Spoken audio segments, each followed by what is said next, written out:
The stars hung like diamonds in the velvet expanse of space, their light cold and distant.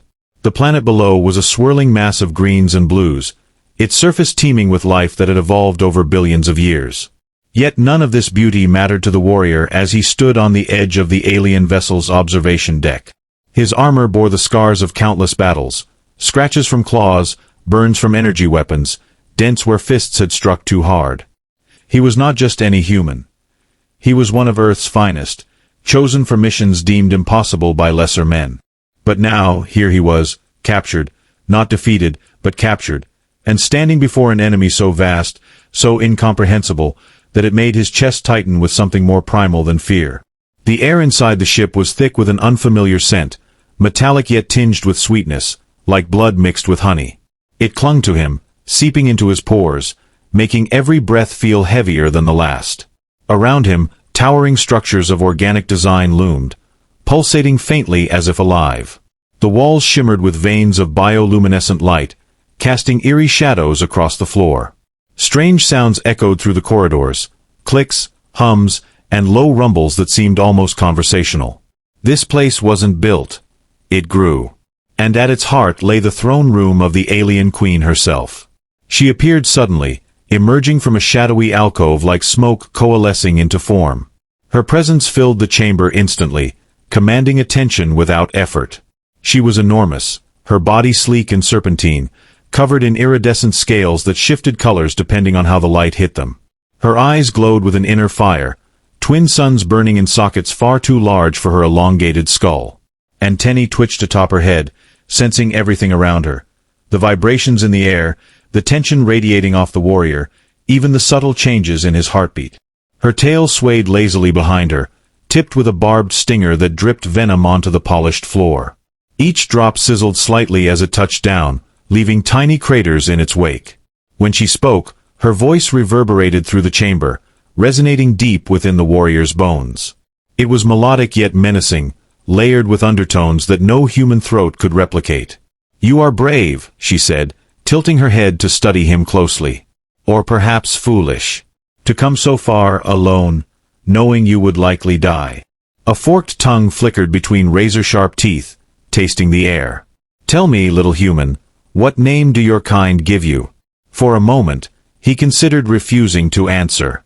Defiance burned hot in his veins, urging him to spit back some insult or remain silent altogether. But there was something about her gaze, something ancient and calculating, that rooted him to the spot. "I am called Aric," he replied finally, his voice steady despite the storm raging inside him. "And I came here because my people deserve better than extinction." Her laughter startled him. It was rich and full-bodied, rolling out of her like thunder.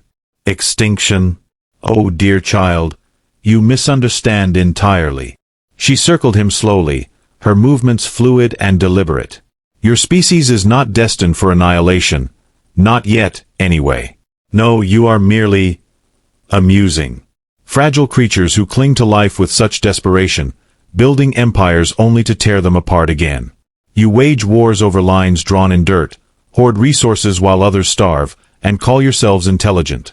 She paused directly in front of him, leaning down until her face was mere inches from his.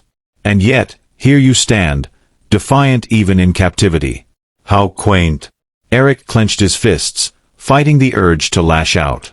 Every instinct screamed at him to attack, to fight, to prove her wrong. But logic held him back. One wrong move, and those claws would shred him to pieces. Still, he couldn't let her mockery go unanswered. "If we're so amusing," he shot back, "then why bother capturing me? Why not simply destroy us and be done with it?" Her smile widened, revealing rows of jagged teeth. "Because amusement has its limits, does it not? And destruction is so final." She straightened, pacing away from him once more. "No, I have plans for you, Aric. Plans that require patience and cooperation." She turned sharply, fixing him with those glowing eyes. "Though I suspect cooperation will not come easily to someone like you." Before he could respond, she gestured toward the doorway behind her. Two smaller aliens, guards he assumed, emerged, their forms less imposing but no less alien. They moved with precision, flanking him without hesitation. "Take him to my quarters," the queen commanded, her tone leaving no room for argument. "Let him rest. Feed him. Cleanse him. Tomorrow, we begin." The guards seized his arms, their grip unyielding. Aric struggled briefly, testing their strength, but they were stronger than they looked. As they dragged him away, he glanced back at the queen, meeting her gaze one last time. There was a flicker of amusement in her expression, but also something else, something darker, more inscrutable. Whatever her plans were, they weren't going to be pleasant. The room they brought him to was unlike anything he'd ever seen. It was vast, easily the size of a small arena, with walls that seemed to breathe. Veins of pulsating light ran along the surfaces, creating patterns that shifted constantly, never repeating. The floor beneath his feet was soft, almost spongy, giving slightly with each step. In the center of the room stood a massive platform, raised several feet off the ground and draped in silken fabrics that shimmered like liquid metal.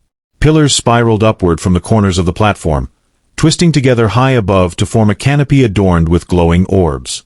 Aric's captors released him roughly, shoving him forward before retreating to stand guard outside the door. For a moment, he simply stood there, taking in his surroundings. Despite the opulence, or perhaps because of it, he felt uneasy. This wasn't a cell, it was a cage dressed up as luxury. Every detail screamed control, from the way the lights pulsed rhythmically to the faint hum of machinery hidden within the walls. He wondered briefly if the queen intended to torture him here, using sensory deprivation or overload to break his spirit. Or maybe this was all part of some twisted game, designed to keep him guessing until the very end. As if summoned by his thoughts, the door slid open again. This time, it wasn't the guards who entered, but a trio of smaller aliens, their bodies slender and insectoid. They carried trays laden with food, or at least, what passed for food among these creatures. One tray held slabs of meat that glistened unnaturally, oozing juices that smelled both sweet and acrid. Another contained fruits that pulsed faintly, their skins translucent enough to reveal seeds moving inside. The third tray bore a pitcher of some viscous liquid, dark purple and shimmering like oil. They placed the trays on a low table near the platform and bowed deeply before scurrying out of the room. Aric approached cautiously, inspecting the offerings with a mixture of curiosity and revulsion. Hunger gnawed at his stomach, but caution kept him from diving in recklessly. Instead, he poked at the meat with the tip of his knife, watching as the surface rippled unnaturally. When nothing exploded or sprouted tentacles, he took a tentative bite. The flavor was surprisingly mild, almost bland, though the texture was unsettlingly gelatinous. Still, it was edible, or at least, it didn't kill him immediately. After eating sparingly, he explored the rest of the room, searching for weaknesses or escape routes. The walls were smooth and seamless, offering no handholds or seams to pry apart. The door remained firmly shut, its mechanism beyond his understanding. Even the air vents were too small to crawl through, assuming he could even reach them. Frustration bubbled up inside him, threatening to boil over. He hated feeling trapped, powerless. It went against everything he'd trained for, everything he believed in. Hours passed, or maybe days. Time was impossible to track in this place. Sleep eluded him, his mind racing with questions and scenarios. What did the queen want from him? Why had she spared him when she could have killed him outright? And what exactly awaited him tomorrow? The uncertainty gnawed at him worse than hunger ever could. Eventually, exhaustion won out, and he collapsed onto the platform, staring up at the glowing canopy above. Just as his eyelids began to droop, the door opened again. This time, it was the queen herself who entered, her presence filling the room like a tidal wave. She moved gracefully, her tail trailing behind her like a living shadow. Without a word, she climbed onto the platform beside him, reclining as though this were the most natural thing in the world. For a long moment, neither of them spoke. Then, finally, she broke the silence. "Do you know why humans fascinate me, Aric?" Her voice was softer now, almost intimate. "It's not your technology, nor your culture. Those are fleeting things, easily dismantled. No, it's your resilience. Your ability to adapt, to survive against all odds. Even now, surrounded by enemies, You refuse to surrender completely. He turned his head to look at her, meeting her gaze squarely. Survival isn't surrender, he said quietly. It's defiance. She smiled, a slow, predatory curve of her lips. Exactly. Reaching out, she traced a clawed finger along his jawline, her touch surprisingly gentle. Which is why I've decided to offer you a choice. Cooperate with me, and I may allow your species to endure a little longer. Resist, and I will ensure your extinction is swift and merciless. Her words sent a chill down his spine, but he refused to show weakness. What kind of cooperation are we talking about? He asked, his voice steady despite the turmoil inside him.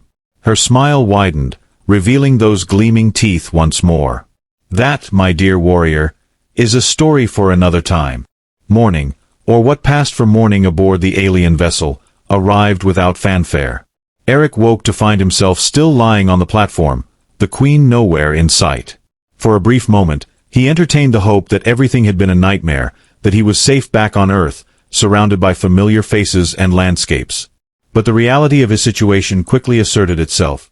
The pulsating walls, the lingering scent of alien musk, the faint hum of machinery. He sat up slowly, rubbing his temples as fragments of the previous night's conversation replayed in his mind.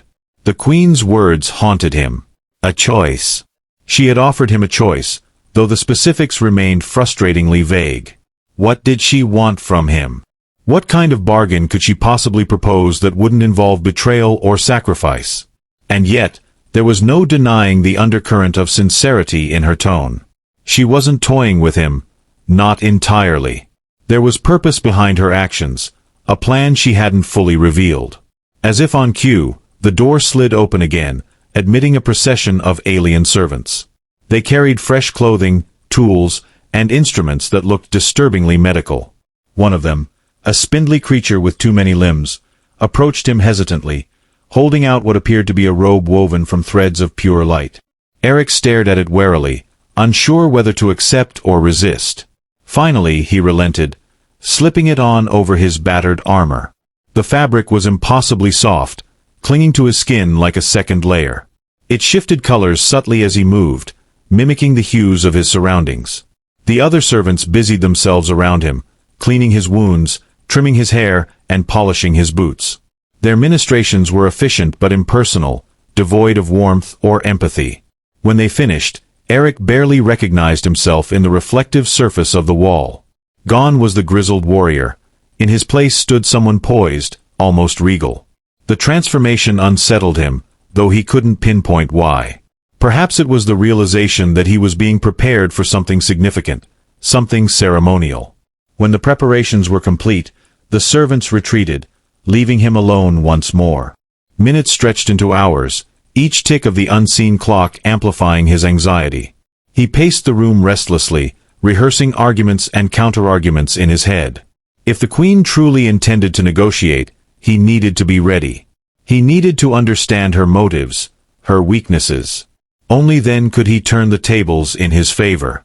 Finally, the door opened again. This time, it wasn't the Queen who entered, but a single guard, its posture rigid and formal. It beckoned for him to follow, leading him through a labyrinth of corridors that seemed endless. The architecture grew more elaborate the further they traveled, with intricate carvings adorning the walls and ceilings.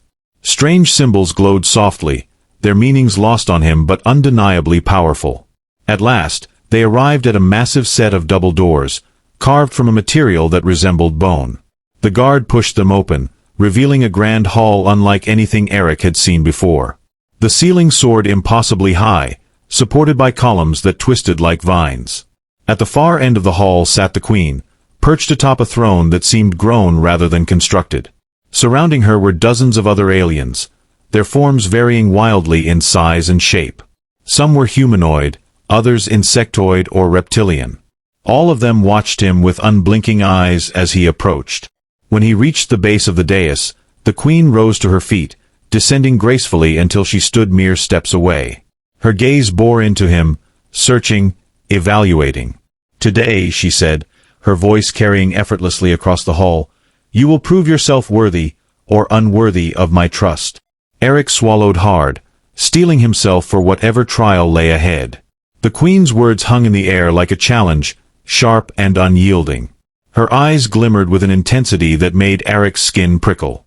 Around them, the assembled aliens shifted subtly, their movements creating a low murmur of anticipation. Some leaned forward, claws tapping against stone or scales rustling softly. Others remained perfectly still, statuesque in their focus. The weight of their collective attention pressed down on him, heavier than any armor he had ever worn. "Prove myself," Aric echoed, his voice steady despite the storm brewing within him. "What exactly does that entail?" The queen tilted her head, considering him as one might study a curious insect. "You humans place such value on strength," she mused, circling him slowly. Her tail swayed behind her, its barbed tip tracing lazy arcs in the air. "But true power lies not merely in muscle or weaponry. It is found in cunning, adaptability, and will." She paused directly in front of him, her glowing eyes locking onto his. "Today, you will face 3 trials. Each will test a different facet of what it means to endure, and to conquer." Aric clenched his jaw, resisting the urge to glance at the crowd around them. He knew better than to show doubt, especially now. "And if I succeed?" he asked, keeping his tone even. Her lips curled into a faint smile, revealing just a hint of those razor-sharp teeth. "If you succeed, you may yet earn my favor, and perhaps a chance to shape your species' fate." "And if I fail?" he pressed, though he suspected he already knew the answer. Her smile widened, predatory and cold. "Failure is not an option I recommend." Before he could respond, the queen raised a clawed hand, signaling for silence. The murmurs in the hall ceased instantly, leaving only the faint hum of the bioluminescent lights overhead. With a flick of her wrist, she gestured toward the far end of the chamber, where a section of the floor began to shift and rise. A platform emerged, carrying with it a series of strange objects, weapons unlike anything Aric had seen before, tools that seemed part organic and part machine, and a swirling orb of light suspended in midair. "This is your first trial," the queen announced, her voice resonating through the hall. "It tests your ability to adapt, to wield the unfamiliar without hesitation." She stepped aside, allowing him a clear view of the platform. "Choose wisely, warrior. For this weapon will be yours to master, or to fail with." Aric approached cautiously, his boots making no sound on the spongy floor. The array of items before him was both fascinating and unnerving. There were blades that shimmered like liquid metal, pulsing faintly as though alive. Spears tipped with crystalline points that refracted light into dazzling patterns. Even the orb hovered invitingly, casting soft beams of illumination across the platform. But none of these things felt familiar. None of them obeyed the laws of physics or logic as he understood them. He reached out tentatively, his fingers brushing against the hilt of one of the swords. The moment he touched it, the weapon responded, reshaping itself to fit his grip.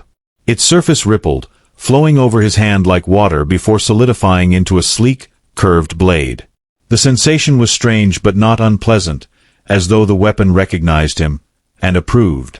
Behind him, the queen chuckled softly. "An excellent choice," she said, her tone almost approving. "Now, let us see how well you can use it." As if summoned by her words, the doors at the opposite end of the hall burst open. In strode a creature unlike any Aric had encountered before. It stood nearly twice his height, its body covered in overlapping plates of chitinous armor. Multiple limbs ended in razor-sharp claws, while its head was dominated by a single, massive eye that glowed with an eerie green light. The thing moved with surprising speed, closing the distance between them in seconds. Without thinking, Aric raised the sword, bracing himself for impact. The creature lunged, its claws slashing through the air with lethal precision. He dodged instinctively, rolling to the side as the blade in his hand hummed with energy. When he swung it upward, the weapon responded, extending its length momentarily to block the creature's strike. Sparks flew as metal met exoskeleton, the force of the blow reverberating up his arm. The fight was unlike anything he'd experienced. The creature fought with ferocity and intelligence, adapting to his every move. Every time he thought he had gained the upper hand, it countered with something unexpected.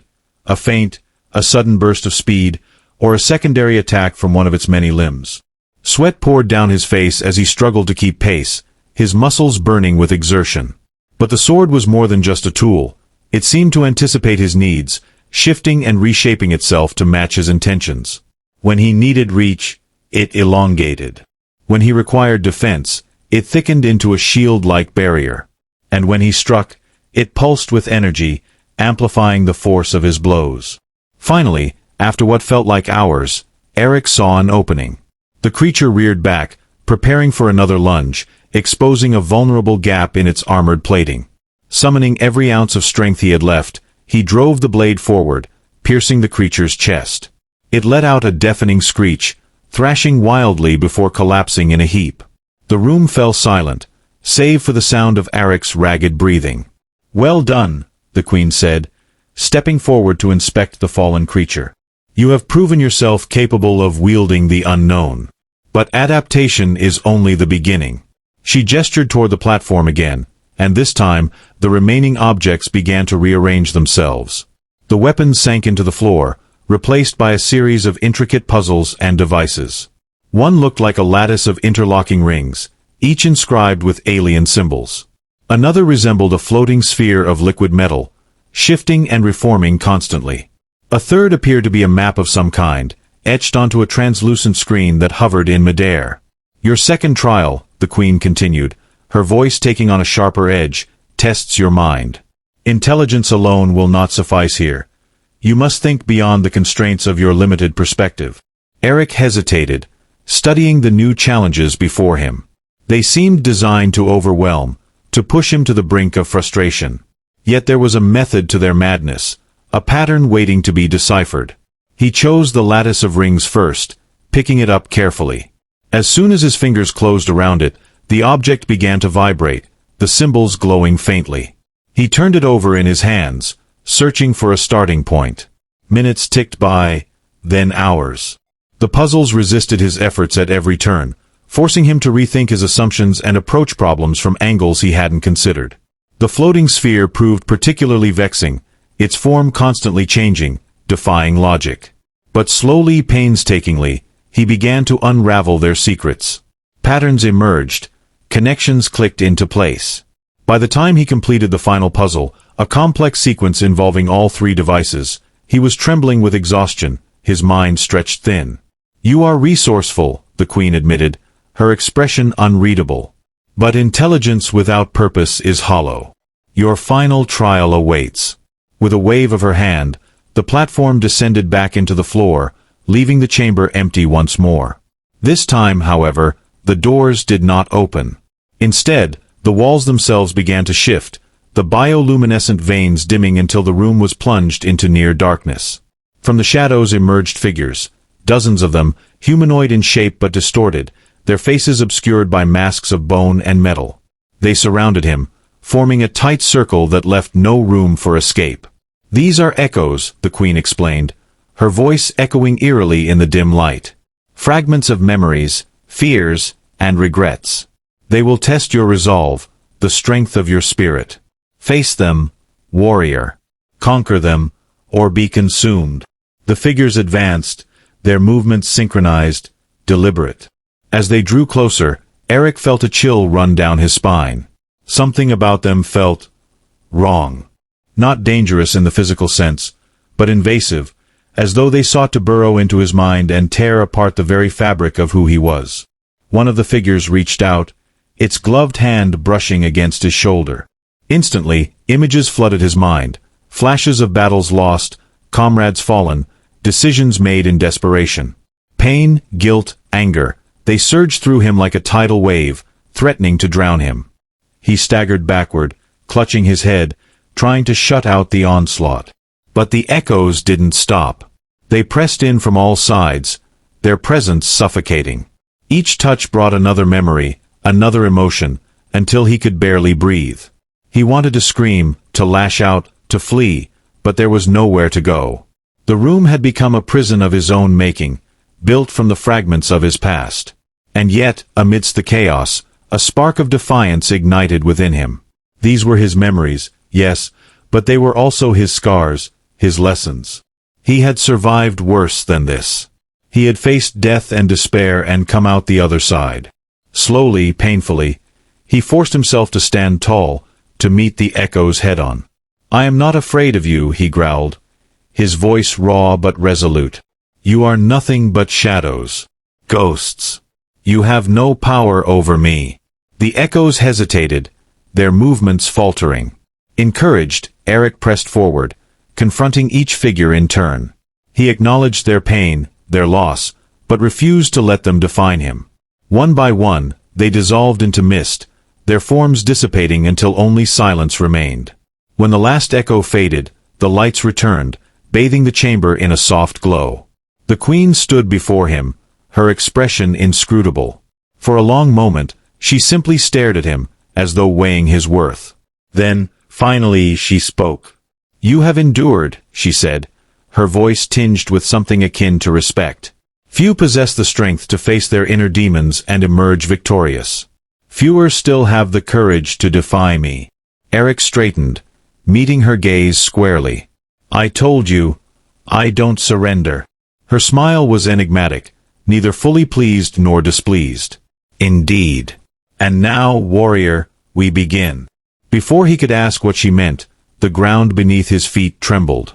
The chamber shifted once more, the walls folding inward to reveal a vast, sprawling arena. Aliens of every conceivable shape and size filled the stands, their cheers and roars shaking the very foundations of the structure. At the center of it all stood a pedestal, atop which rested a crown forged from blackened metal and studded with jagged crystals. The queen stepped forward, placing a hand on his shoulder. "This is where your true journey begins," she whispered, her breath hot against his ear. "Will you kneel before me, or will you rise?" As the crowd erupted into a frenzy, Aric realized that the trials were far from over. The roar of the crowd was deafening, a cacophony of alien voices that seemed to reverberate through Aric's very bones. The arena stretched out endlessly before him, its boundaries blurred by the haze of bioluminescent mist swirling around the edges. Above, the stand spiraled upward in dizzying tiers, each level packed with spectators whose forms ranged from grotesquely beautiful to utterly monstrous.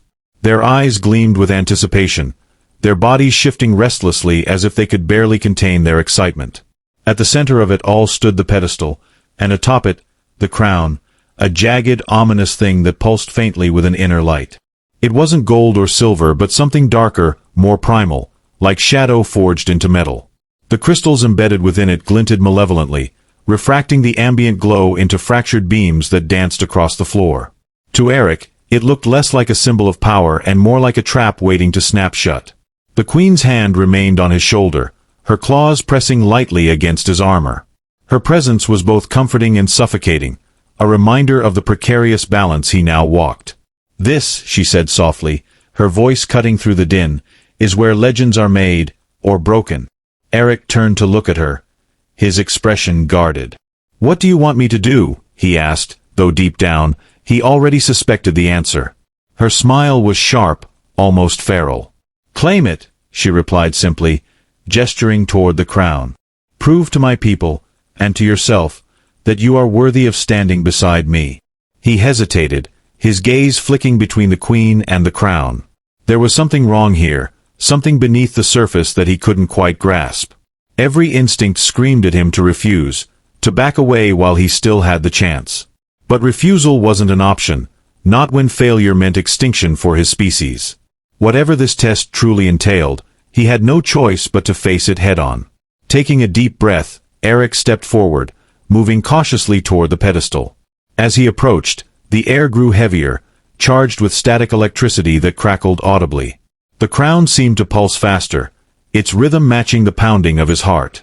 When he reached out to touch it, the ground trembled violently, and a low, guttural growl echoed through the arena.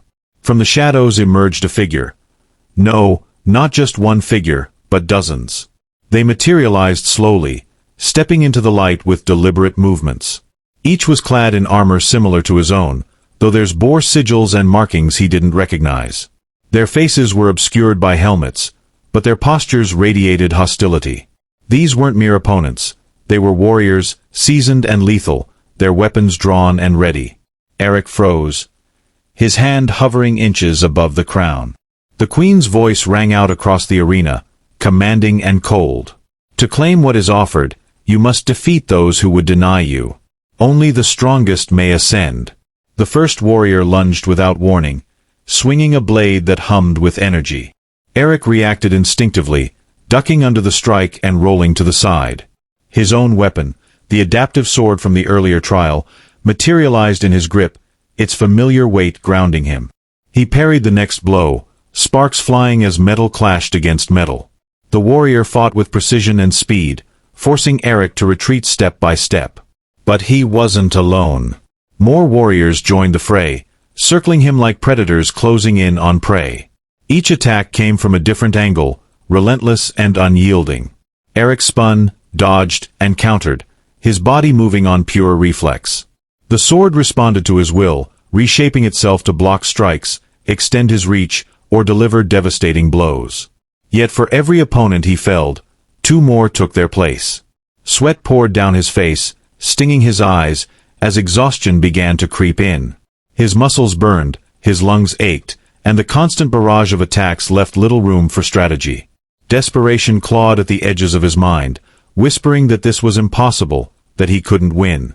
But then he remembered the echoes, the fragments of fear and doubt he'd faced in the previous trial. He had conquered them once. He could do so again. With renewed determination, Aric changed tactics. Instead of fighting defensively, he went on the offensive, targeting the weakest points in his enemy's formations. He feinted left, drawing one warrior into overextending, then pivoted sharply to strike another from behind. The sword pulsed brighter with each successful blow, feeding off his resolve. Slowly, painfully, he carved a path through the horde, leaving fallen foes in his wake. As the final warrior fell, silence descended over the arena. The crowd watched in stunned awe, their cheers momentarily silenced by disbelief. Aric stood amidst the carnage, chest heaving, blood dripping from countless cuts and bruises. But he wasn't done yet. Not even close. Turning back to the pedestal, he saw that the crown had changed. Its crystals now glowed brighter, pulsing in sync with his heartbeat. Tentatively, he reached out again, his fingers brushing against its cold surface. This time, there was no resistance. The crown lifted easily, its weight surprisingly light despite its imposing appearance. Before he could fully process what was happening, a surge of energy coursed through him, radiating outward from the crown. Visions flooded his mind, images of planets burning, civilizations crumbling, and armies marching under banners marked with symbols he didn't understand. Pain lanced through his skull, sharp and searing, as if the crown were rewriting his very essence. He staggered, nearly dropping to his knees, but forced himself to remain upright. When the visions subsided, he found himself staring directly at the queen. She stood at the edge of the arena, her expression unreadable. For the first time since their encounter began, she looked uncertain. It was fleeting, barely noticeable, but it gave Aric pause. What had he just accepted? What bargain had he unwittingly struck? The crowd erupted into cheers once more, their voices thunderous and jubilant. The queen raised a hand, silencing them with a single gesture. Then, stepping forward, she addressed Aric directly. "You have proven your strength, your cunning, and your resilience," she declared, her voice carrying across the arena. "Now, you must prove your loyalty." Without waiting for a response, she gestured toward the far end of the arena. A massive gate began to rise, revealing a sprawling landscape beyond. It was a battlefield unlike any Aric had ever seen. Fields of ash stretching as far as the eye could see, dotted with ruins and craters. In the distance, an army assembled, their banners bearing the same symbols he'd glimpsed in the visions. They were vast, overwhelming, and unmistakably hostile. "You will lead my forces into battle," the queen continued, her tone leaving no room for argument. "Show me that you are not just a warrior, but a leader. Win this war, and your people will live. Fail." She let the sentence trail off, her meaning clear. Aric tightened his grip on the crown, feeling its weight settle heavily on his brow. He had come here seeking to protect humanity, to defy an enemy he didn't fully understand. Now, he was being asked to become part of that enemy, to fight alongside them, to command them. The irony wasn't lost on him, nor was the moral quandary it presented. Was this victory, or merely a different kind of defeat? Behind him, the Queen's voice softened, almost intimate. "Do not falter now, Aric. You have come too far to turn back." He glanced over his shoulder, meeting her gaze squarely. There was no mockery in her expression now, only expectation, and perhaps a hint of vulnerability. Whether it was genuine or calculated, he couldn't tell. All he knew was that he had no choice but to move forward. Turning back to the battlefield, Aric took a deep breath and strode toward the gate. The crown pulsed faintly against his forehead, its energy intertwining with his thoughts. As he stepped onto the ash-covered plain, the alien army parted to make way for him, their ranks bowing in deference. Ahead, the enemy forces loomed, their numbers seemingly endless. For a moment, Aric allowed himself to feel the enormity of what lay before him. This wasn't just a battle, it was a reckoning. And whether he emerged victorious or broken, nothing would ever be the same again.